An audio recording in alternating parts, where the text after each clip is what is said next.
The scale is not an accurate measure of progress, and let me tell you why. Water weight is a real thing, and so many things can influence this. First of all, if you're a woman or if you have a menstrual cycle, you can gain 1 to 3 to 5, even more weight than that during certain parts of your cycles because of your hormones and how much water you're retaining. And of course, it can also make your appetite increased, which leads you to eat more calories, which will actually make you gain weight. But also, the scale doesn't determine whether it's water or whether it's actual weight or fat being gained. Second of all, obviously what you eat is going to impact your weight, but not only the amount of calories or the amount of food that you're eating, but also what you're eating specifically. Sodium, for example, can make you retain a lot more water and make it look like you gained weight, but really, again, it's just that water retention. Again, that easily could be 1 to 3 pounds. Another thing that can make you retain more water is creatine. So especially if you have just started taking creatine, it's likely that you're going to hold a lot more water in your muscles, which will make the scale go up. But again, the scale doesn't tell you whether you're gaining water or whether you're gaining fat or whether you're gaining muscle.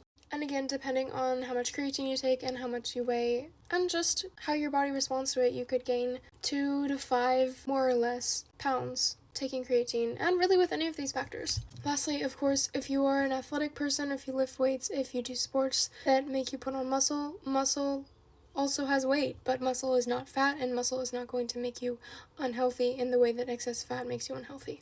And again, the scale does not determine what the weight is when the weight changes.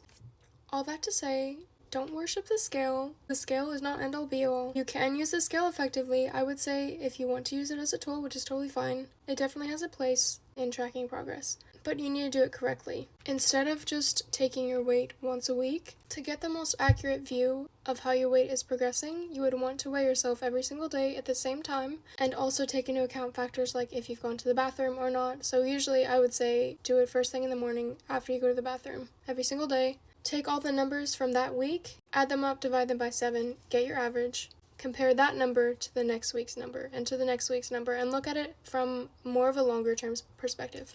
But again, if you have issues weighing yourself constantly, and if that is an issue for you mentally, don't worry about it. There's other ways to track progress. You can measure yourself with a measuring tape. You can just take progress pictures. There's lots of other ways to do things, and yes, there's flaws to all of them, but just keep in mind that the scale doesn't take into account everything.